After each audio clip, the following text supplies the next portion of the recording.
He thought he was the predator. He thought she was just the help.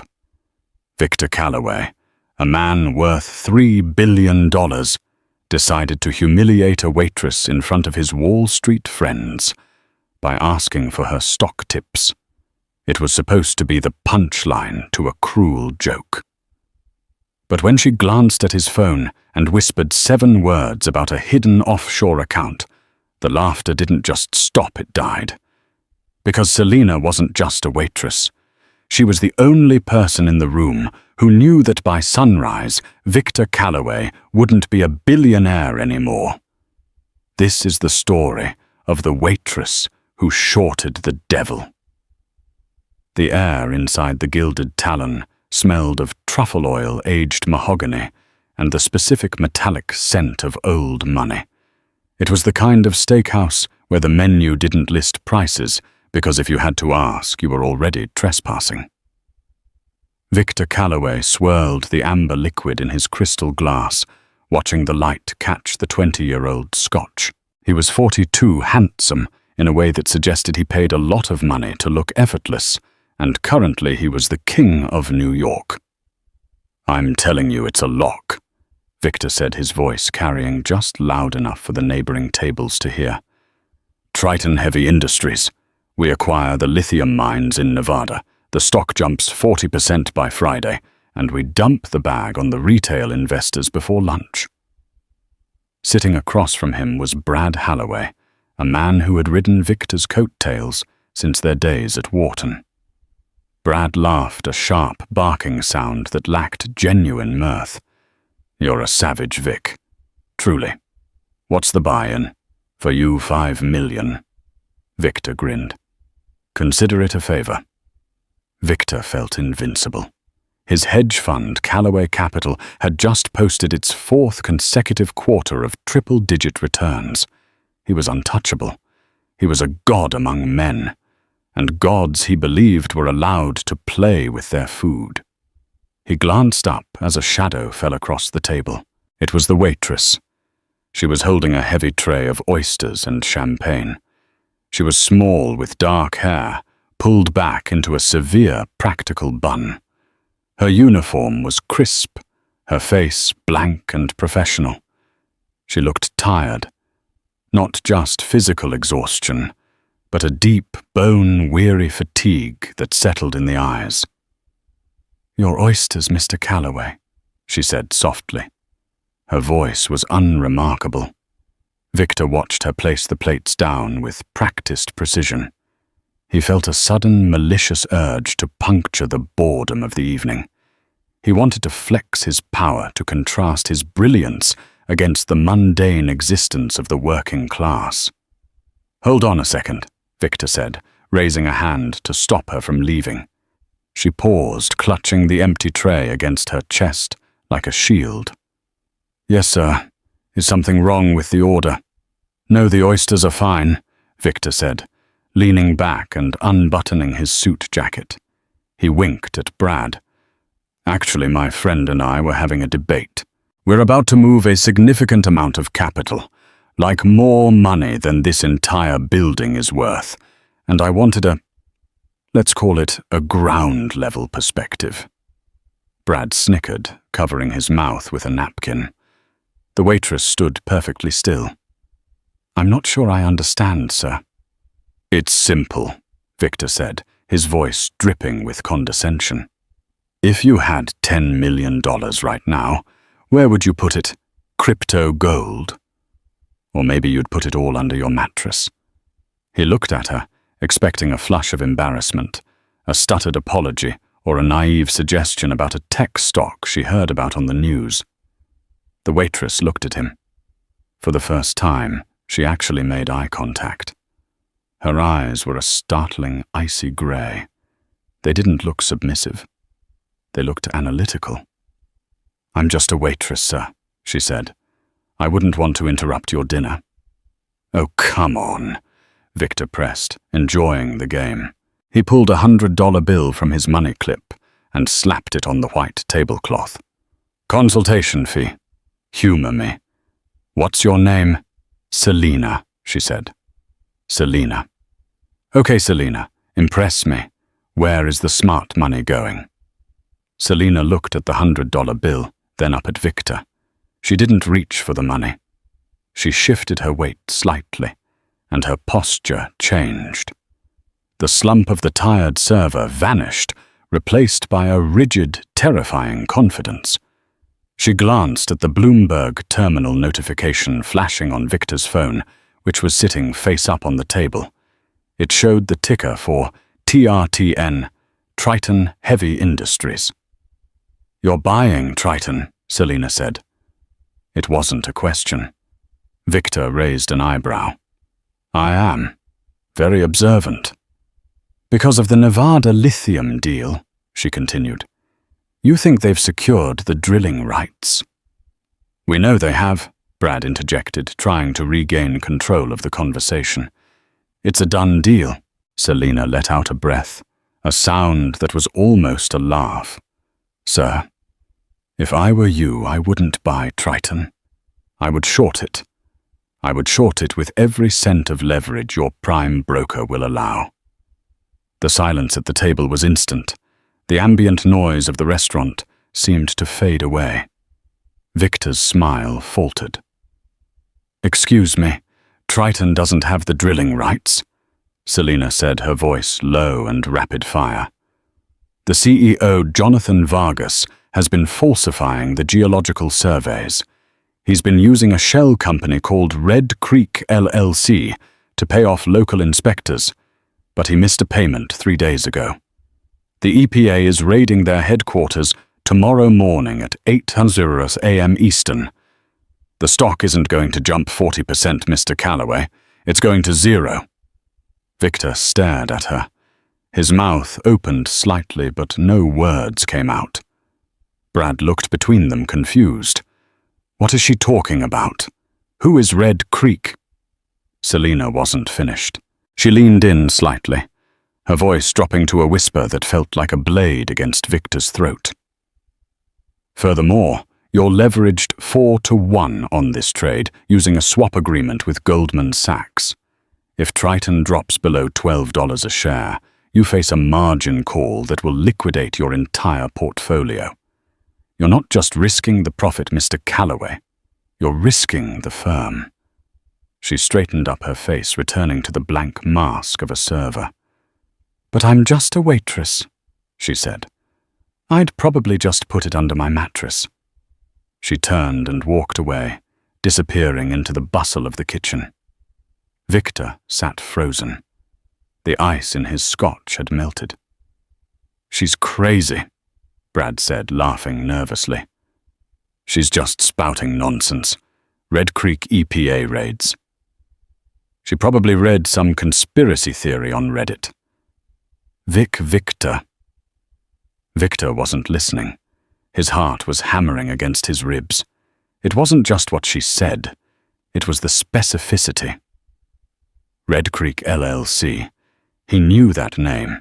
He had seen it in the footnotes of the due diligence report, buried on page 400, listed as a consulting partner. He had dismissed it as irrelevant overhead. How did a waitress at a steakhouse know about a shell company buried in a confidential merger document? "Get the car," Victor said, snatching his phone. "What? We haven't eaten." "Get the damn car, Brad," Victor roared, causing heads to turn across the restaurant. He dialed his head analyst as he sprinted toward the exit. "Johnson, wake up! I don't care what time it is. Get me everything we have on Triton's environmental compliance. Specifically look for a vendor payment dispute involving a company called Red Creek. Do it now."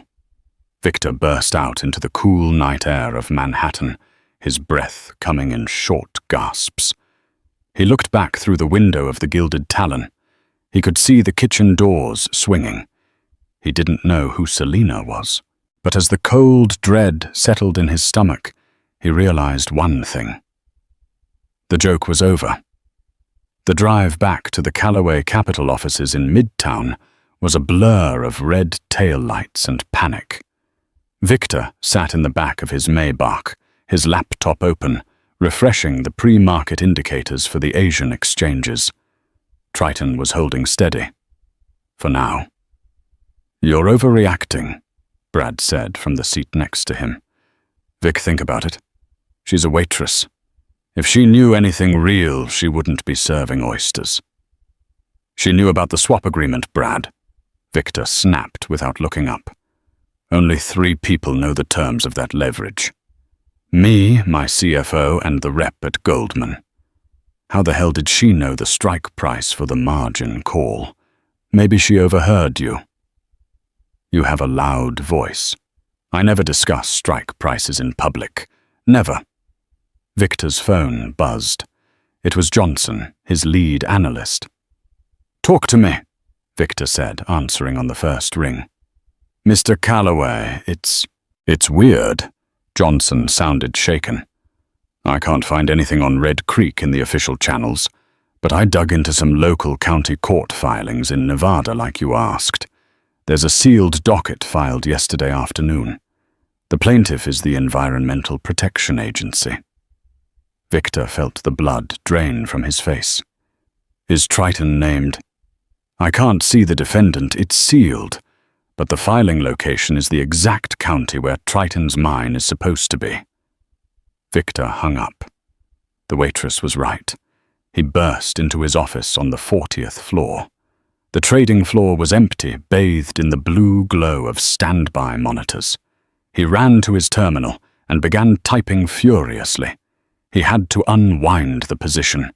If he sold now in the dark pools, he could get out with a minor loss. Maybe 20 million.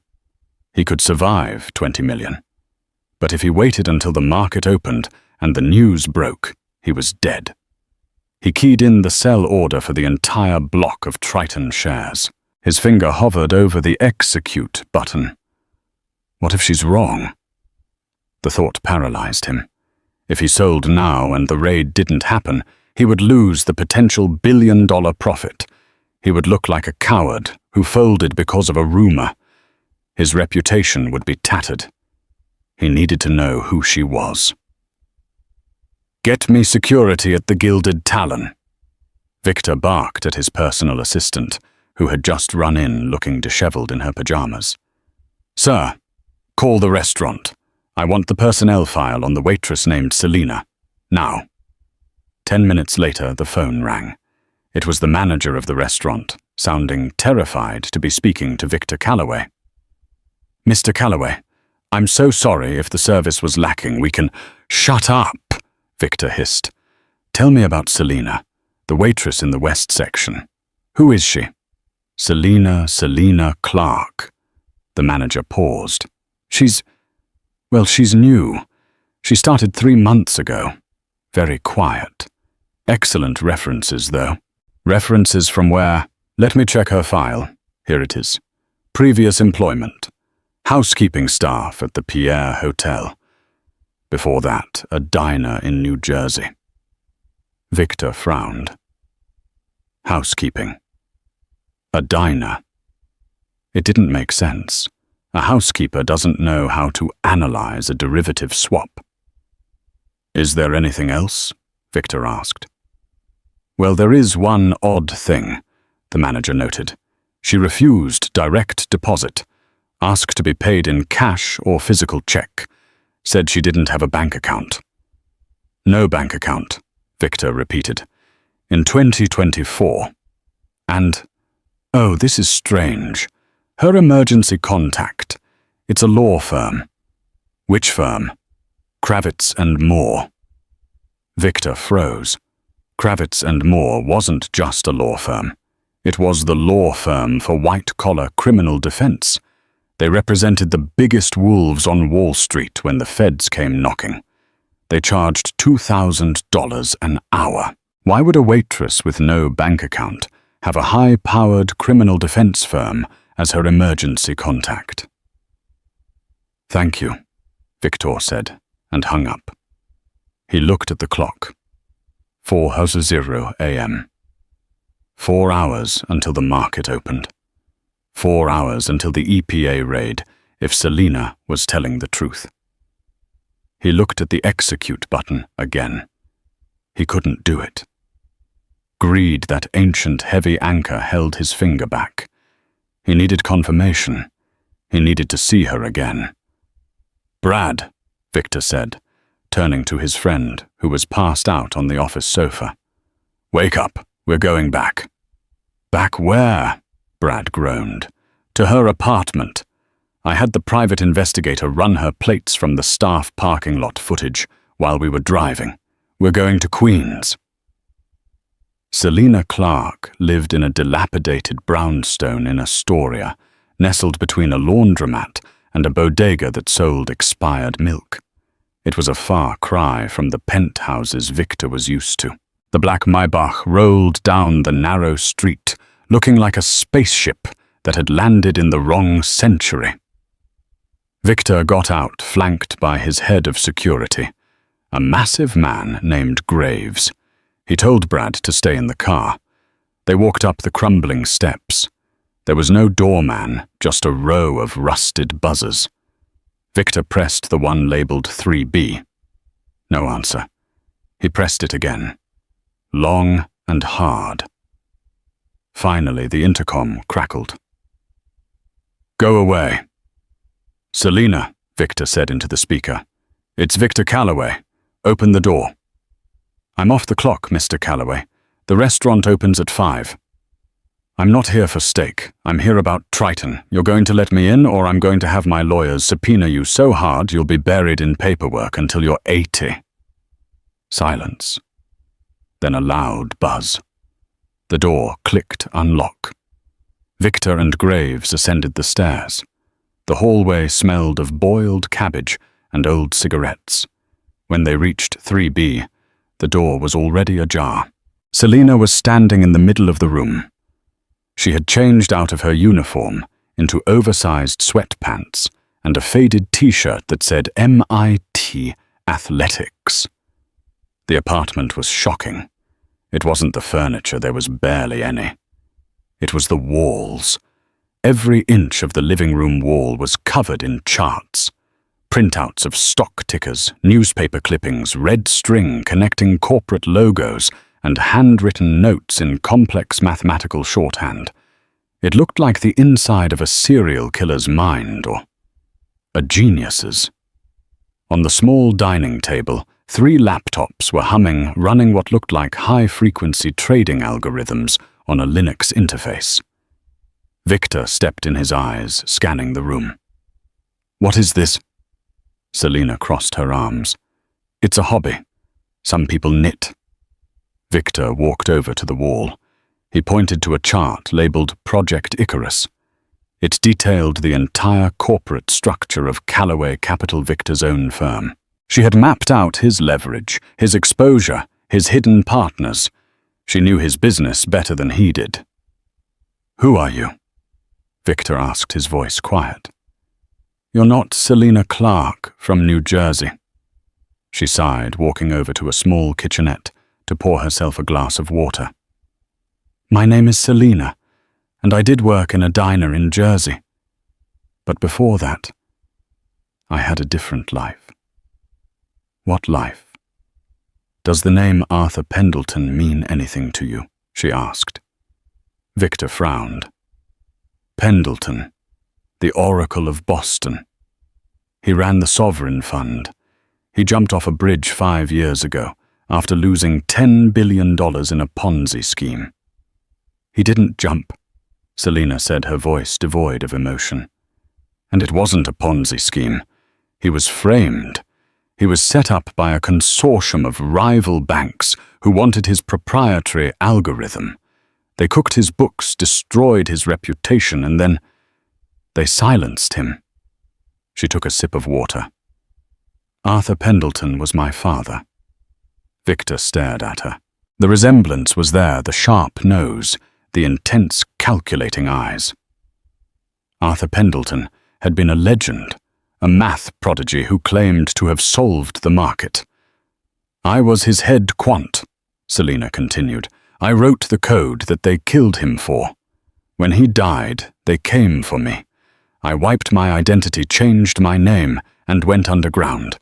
I've been waiting, Victor, watching. collecting data. Waiting for what? For a mistake, she said. For the people who killed him to get greedy. Victor looked around the room again.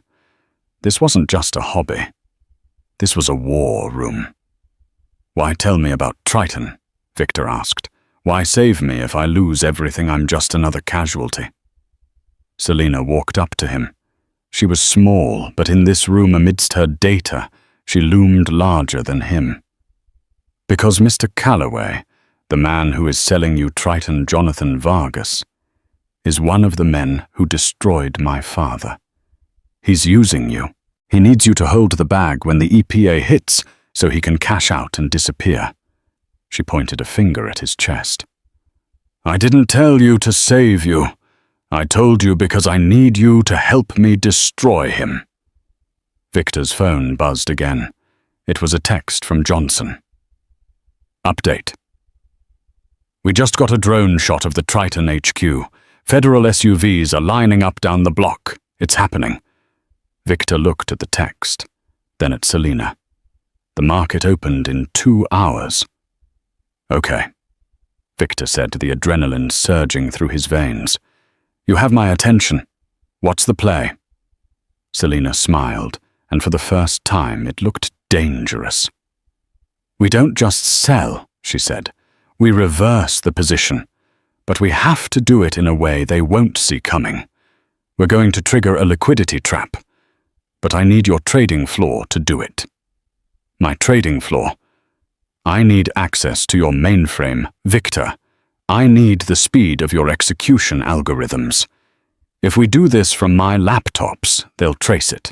If we do it from Calloway Capital, it just looks like you panic selling. Victor hesitated, giving a stranger a waitress, the daughter of a disgraced genius. Access to his firm's central nervous system was insanity. It was suicide. But if he didn't, he was bankrupt by noon. Get your coat, Victor said, and bring the laptops. The elevator ride to the 40th floor was silent, thick with a tension that felt like static electricity.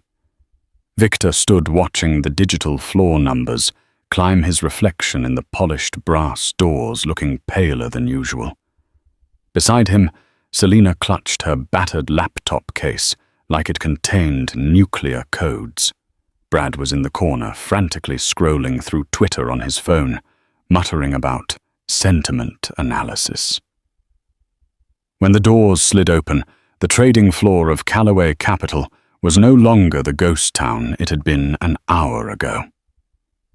The sun was rising over the East River, casting long blood-orange shadows across the rows of monitors. The junior analysts had arrived, a sea of blue shirts and caffeine jitters, preparing for the opening bell. The room went dead silent as Victor marched in, followed not by a banking executive, but by a woman in oversized sweatpants and a frayed t-shirt. "Johnson," Victor roared. "Clear the center desk. Everyone else headsets on eyes forward. If I see a single phone out recording this, you're fired before you hit the ground floor." Johnson, a man with a receding hairline and an ulcer he treated with constant antacids, hurried over. He looked at Selina with open disdain. "Mr. Calloway, the pre-market, is volatile. We have exposure on the Triton position. Why is she here? She's driving," Victor said, gesturing to the main terminal, the seat usually reserved for the head of quantitative strategy. Johnson's jaw dropped. "Sir, that terminal has direct access to the Level 3 data feeds and the omnibus account. You can't let a civilian—" "Step aside, Johnson," Selina said. Her voice wasn't loud, but it cut through the room. She didn't wait for permission. She walked past him, dropped her bag, and sat in the leather ergonomic chair. She plugged a USB drive into the secure port. "Security breach." A dazzling red warning popped up on the main wall screen. "Unauthor." Selina's fingers flew across the mechanical keyboard. The clack, clack, clack was a machine gun rhythm. Within 10 seconds, the red warning vanished, replaced by a streaming cascade of green code. "Firewall bypassed," Selina muttered. "Your encryption is dated Victor. You're using SHA-256. "That's cute." She looked up at the stunned room. "Okay. Listen to me." She addressed the floor. "Jonathan Vargas and his algos are watching the order book. If we just dump Victor's shares now, Vargas will trigger a circuit breaker, halt the stock, and trap us in the position while the EPA news hits. We'll be slaughtered." "So what's the plan?" Victor asked, leaning over her shoulder. "We don't sell," Selina said. "We buy." A collective gasp went through the room. Johnson looked like he was going to have a stroke.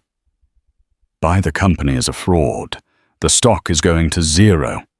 "Exactly," Selina said, her eyes glued to the screen. "Vargas is arrogant. He thinks he's untouchable. If he sees a massive buy order come in right at the open, he won't think trap. He'll think leak. He'll think we know something good. He'll think the lithium deal is approved." She pulled up a complex diagram of Triton's ownership structure. Vargas is holding 40% of his own stock through offshore accounts to inflate the price. If we buy aggressively for the first 5 minutes, we drive the price up. Vargas will get greedy. He'll release his reserves to sell into our rally to maximize his exit. He'll empty his war chest. Selina turned to Victor, her grey eyes burning. "We lure him out into the open water. We make him commit his liquidity, and the millisecond he dumps his shares to cash out, we pull the bid." "The rug pull," Victor whispered. "A rug pull on $1 billion scale," Selina corrected. "We pull our buy orders and simultaneously we short 200% of the float. The price won't just fall, it will vacuum. He won't be able to sell because there will be no buyers. He'll be holding worthless paper while we ride the slide all the way down." She paused, "But it requires timing. If we are 1 second off the EPA news breaks before we short and we lose the entry. If we are too early, Vargas smells a rat." Victor looked at the clock. 9:15 a.m. 15 minutes to the bell. He looked at his team. They were terrified. They were looking at him to stop the madness. This was career suicide. This was financial heresy. He looked at Selina. He saw the same intensity he had seen in the mirror 20 years ago before the yachts and the cynicism. He saw the hunger. "Do it," Victor said. "Sir," Johnson squeaked. "You heard her," Victor shouted, slamming his hand on the desk. "Give her full authorization. Override the risk parameters. Route all orders through the Archipelago Exchange to mask the source. Today we don't follow the market. We break it." Selina cracked her knuckles. "Johnson, I need you to monitor the newswire. Specifically look for any movement in Carson City, Nevada. Brad, get me coffee. Black. 6 sugars." "I don't fetch coffee," Brad scoffed. Selina didn't look up. "Do you want to be poor, Brad?" Brad blinked, looked at Victor's stone face and ran toward the break room. 1 minute to open," Selina announced. The room fell into a hush. The only sound was the hum of the servers and the heavy breathing of 30 traders. On the main screen, the ticker TRTN hovered at $42.50. "Orders queued," Selina said. "Buying 500,000 shares at market. Algorithm Trojan is active." 3, 2, 1. The opening bell rang out from the television screens, tuned to CNBC. "Mark," Selina whispered. She hit enter. The market exploded. Usually, a stock moves in fractions of a cent. TRTN moved in dollars. Order filled, a junior trader shouted. We're buying, price is pushing 44s. $45. Resistance at $46, another shouted. Smash it, Selina commanded, her fingers blurring. Buying another block. 200,000 shares. Paint the tape. The green candle on the chart shot upward like a skyscraper. The sudden influx of volume from Callaway Capital triggered momentum algorithms across Wall Street. Day traders seeing the spike jumped on the bandwagon. The fear of missing out kicked in. TAR-TN, 48,050. Vargas is taking the bait, Selina said, her voice tight. Look at the level 2 data. Massive sell walls are appearing at $50. That's him. He's offloading his offshore shares. He's selling into our buying, Victor said, sweat beading on his forehead. We're giving him cash for garbage stock. Selina, we're down $10 million in realized losses right now. Wait, she said. Let him feel safe. Let him think he's won.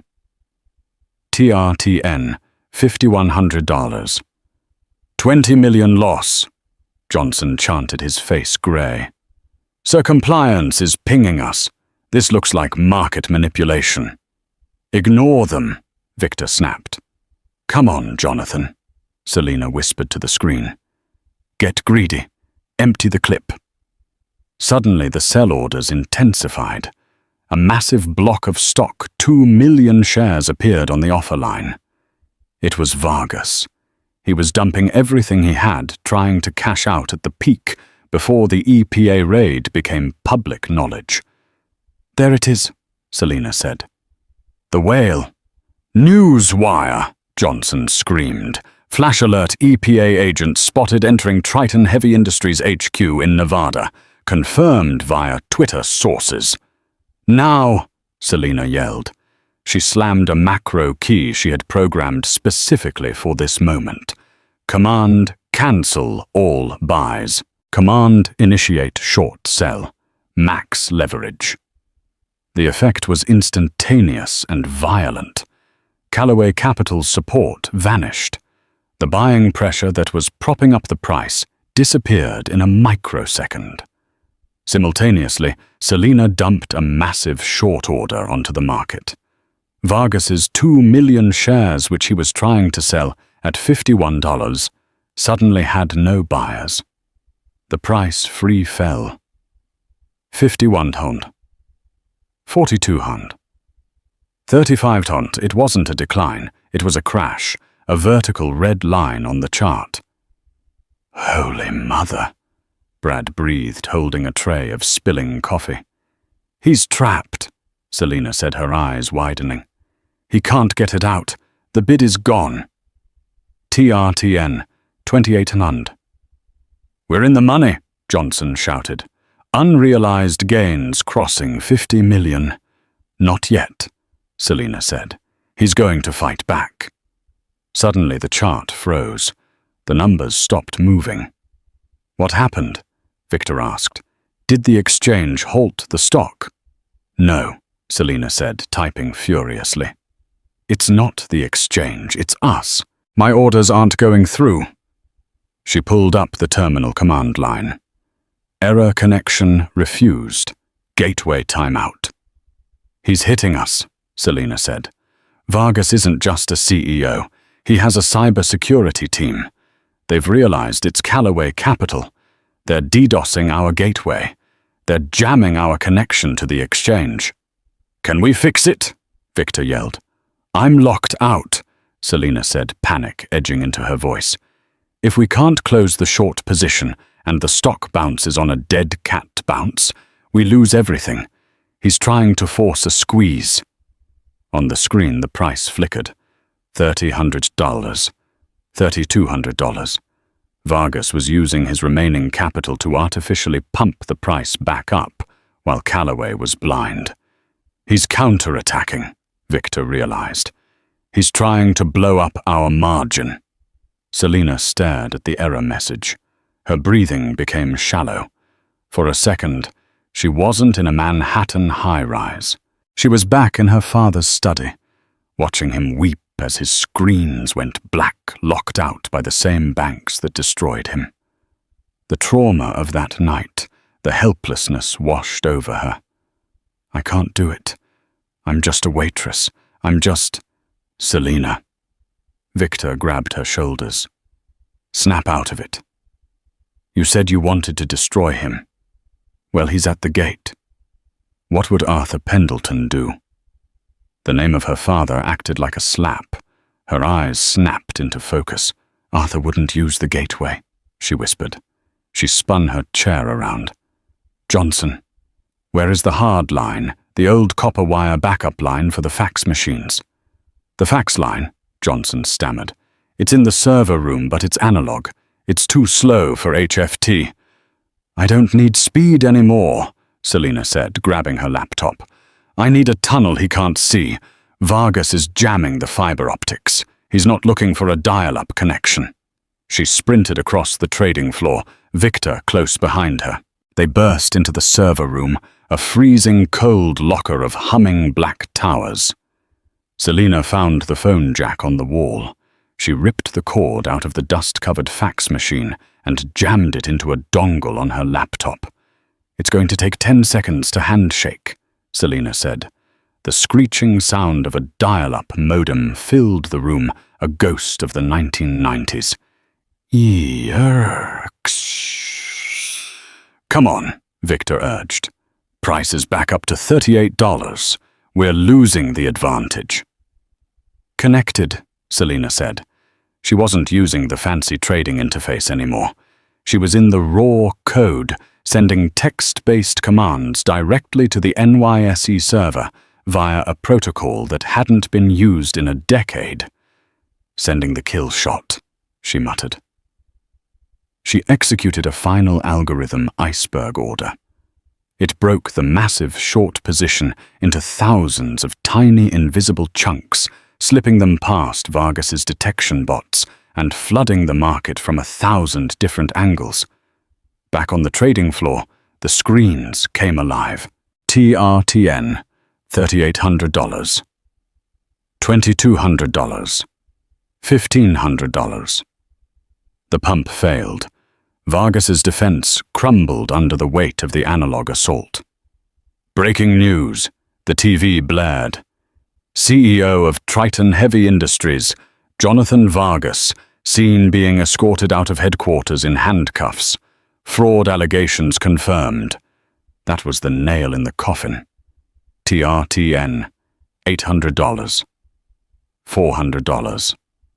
Dull 20 tassels. Selina slumped against the server rack, the adrenaline crashing out of her system. Victor looked at the laptop screen. The profit-loss column was a string of green numbers, so long he had to count the commas.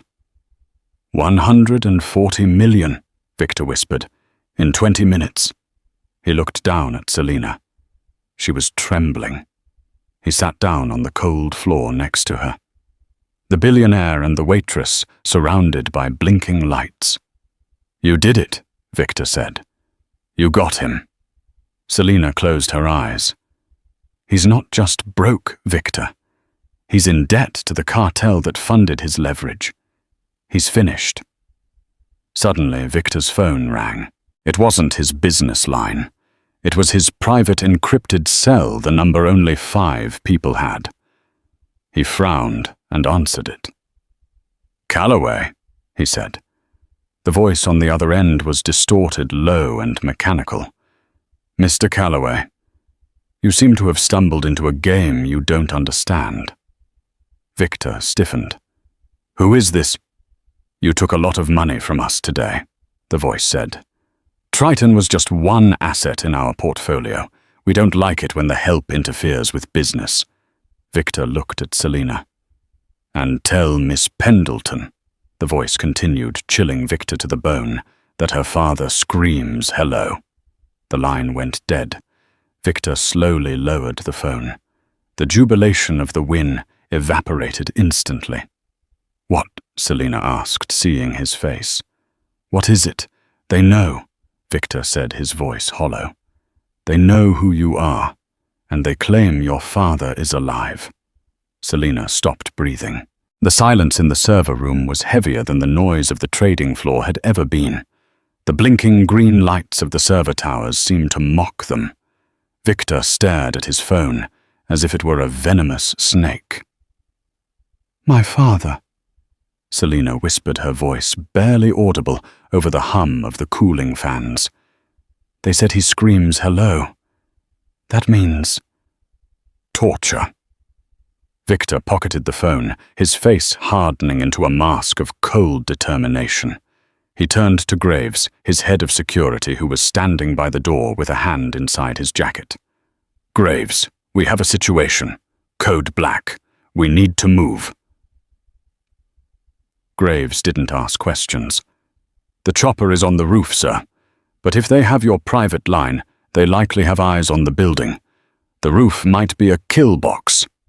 "Freight elevator," Victor commanded. "Basement loading dock. We take the armored SUV. Selina, grab the drives. Wipe the laptops." Selina moved robotically, her hands trembling as she yanked the hard drives from the machines. She was no longer the confident quant who had just crashed a stock. She was a terrified daughter. They moved through the back corridors of the building, avoiding the main lobby. The adrenaline from the trade was gone, replaced by the primal fear of the hunted. As they burst out onto the loading dock, the grey light of a New York morning greeted them. The armored Cadillac Escalade was waiting, engine idling. "Get in!" Victor shoved Selina into the back seat and dove in after her. Graves jumped into the driver's seat. "Where to, sir?" "The safe house," Victor said. "The brownstone in Brooklyn, off the books." As the heavy SUV peeled out into traffic, Selina stared out the window.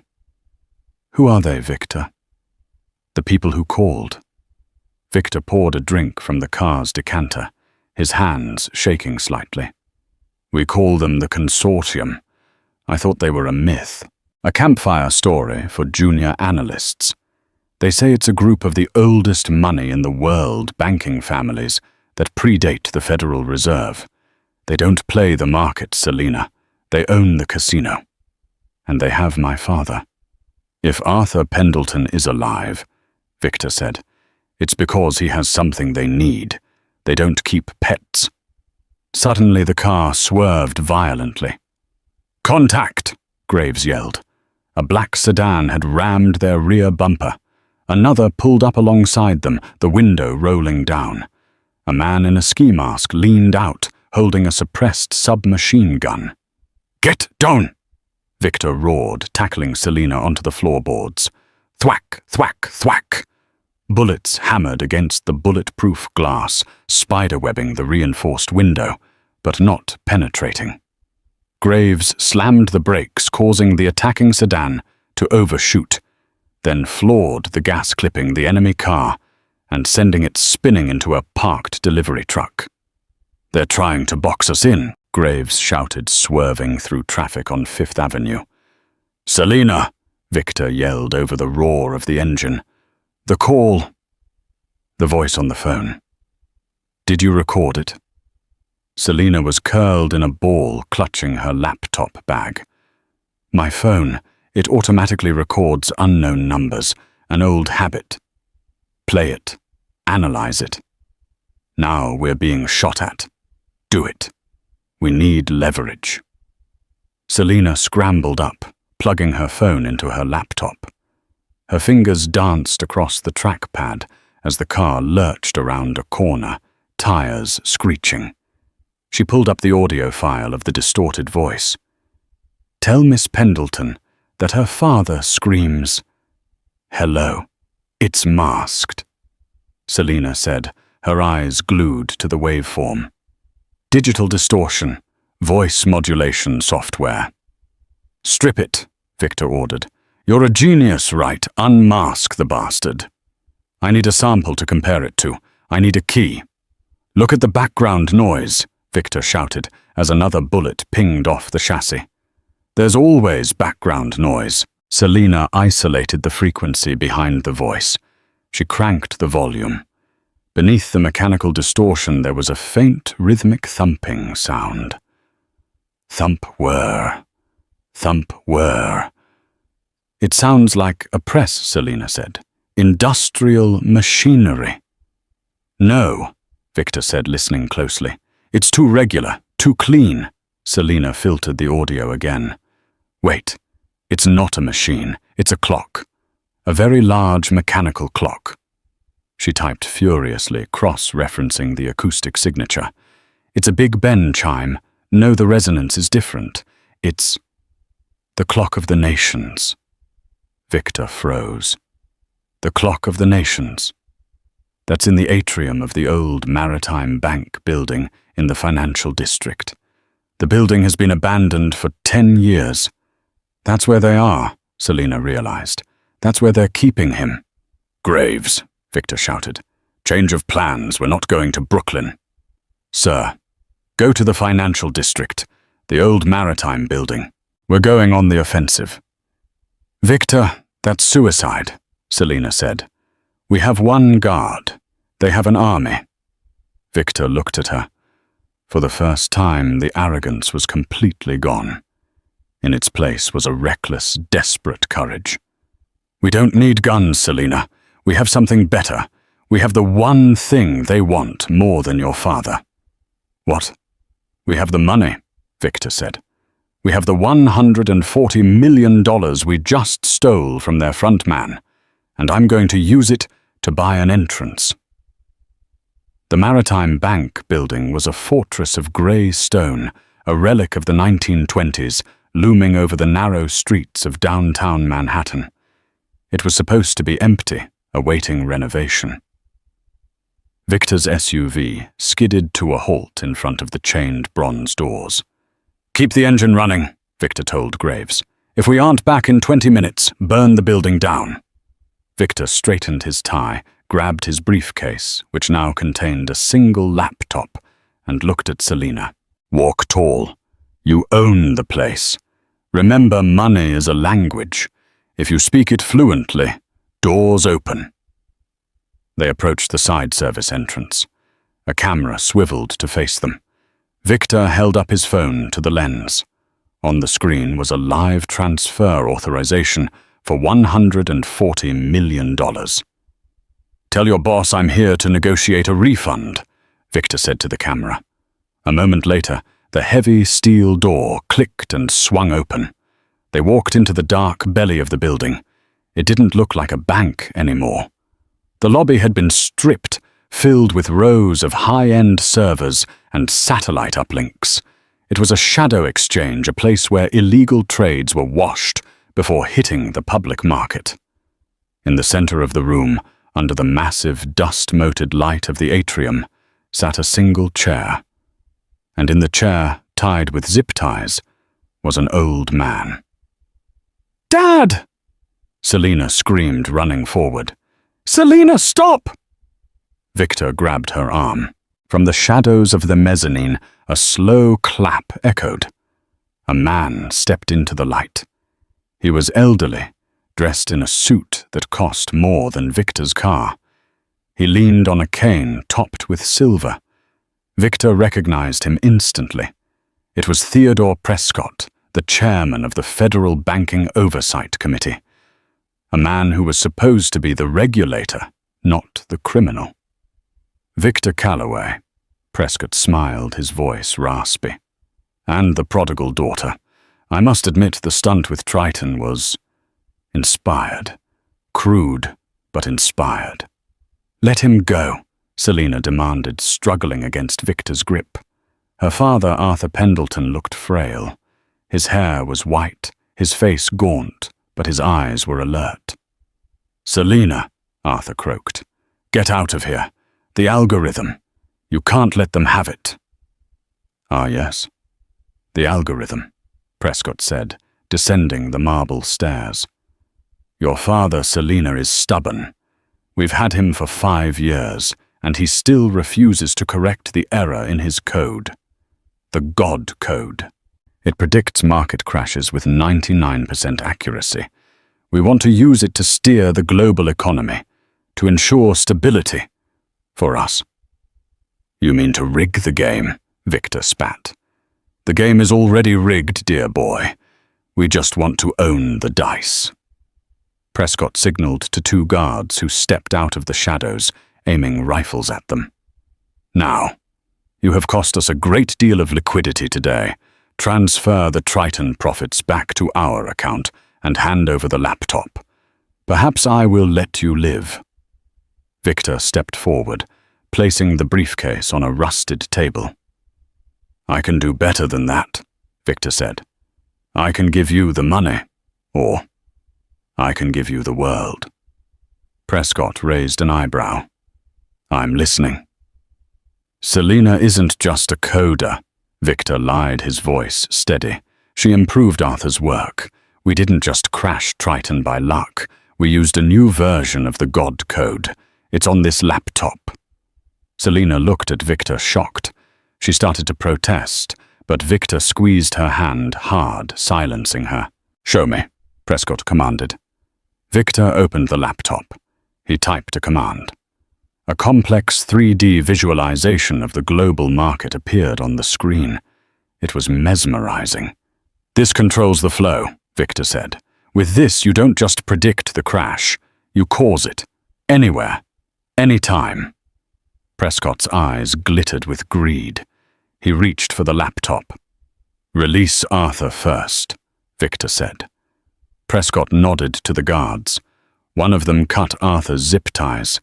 The old man slumped forward, and Selina rushed to catch him, hugging him fiercely.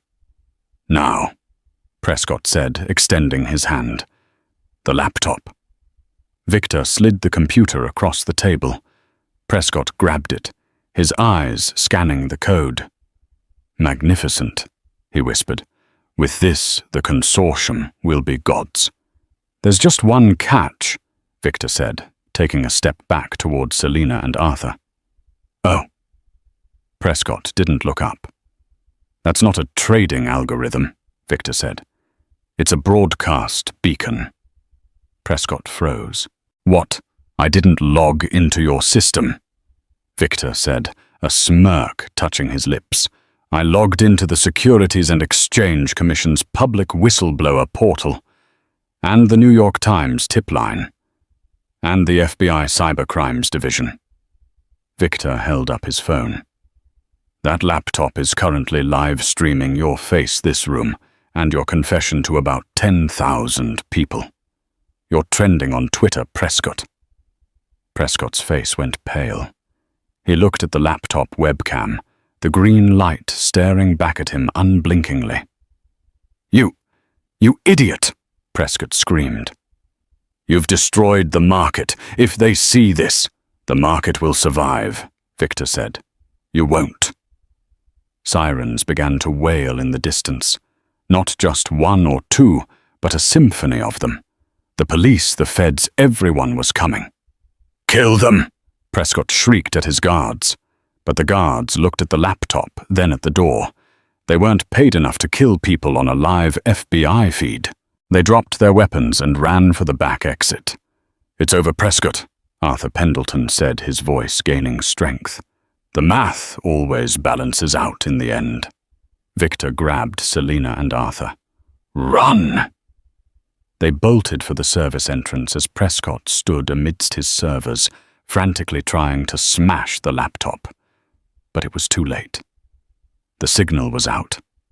They burst out into the alleyway, just as the first SWAT-armored truck screeched around the corner. "Get in!" Graves yelled, throwing the back door of the Escalade open. As they peeled away, Victor looked back. He saw federal agents swarming the building. Selina was holding her father, tears streaming down her face. "You did it," she sobbed. "You saved him." Victor slumped back in the seat, exhausted. He checked his phone. His bank account notification popped up. "Account balance, $0. I had to transfer the Triton money to the SEC as evidence to buy us immunity," Victor said, staring at the zero. I'm broke. I'm actually broke. He expected to feel panic. He expected to feel the crushing weight of poverty he had feared his whole life. Instead, he looked at Selina, who was looking at him with a mixture of awe and something softer. He looked at Arthur, a man who had survived hell. Victor laughed. It was a genuine, loud laugh. I'm broke, he said again, and I've never felt richer. 3 months later, a small diner in New Jersey. The sign outside read, Pendleton and Partners. It wasn't a hedge fund. It was a pancake house. But in the back, in a private booth, 3 people were looking at a laptop. Okay, Arthur said, adjusting his glasses. The math on this soybean futures contract is slightly off. I'll fix the algo, Selina said, typing while pouring coffee for a customer. Victor Calloway walked out of the kitchen, wearing an apron that said Grill Master. He placed a stack of pancakes on the table. Order up, he said. He wasn't a billionaire anymore. The scandal had wiped out Calloway Capital. He was barred from trading on the NYSE for 5 years. But he had enough stash left to buy this diner. Selina looked up at him. Hey boss, we have a problem. What is it, we out of syrup? No. Selina smiled, turning the laptop screen to him. We just made 400% returns on that crypto swing trade we set up last night. The diner's retirement fund is now worth $3 million. Victor grinned, wiping his hands on his apron. Let it ride, Victor said. I've got tables to wait. He walked back into the bustle of the diner, whistling. He had lost his empire, but he had found his team. And in the end, that was the only trade that really mattered. And that is how Victor Calloway went from a billionaire wolf to a pancake-flipping legend. He lost the money, but he gained a soul, and arguably the smartest trading team on the planet. If you enjoyed this roller coaster of greed, revenge, and redemption, smash that like button. It helps the algorithm more than Selina's code. Don't forget to subscribe and hit the bell so you never miss a story. Comment below. Would you have given up the billions to save the girl? I'll see you in the next video.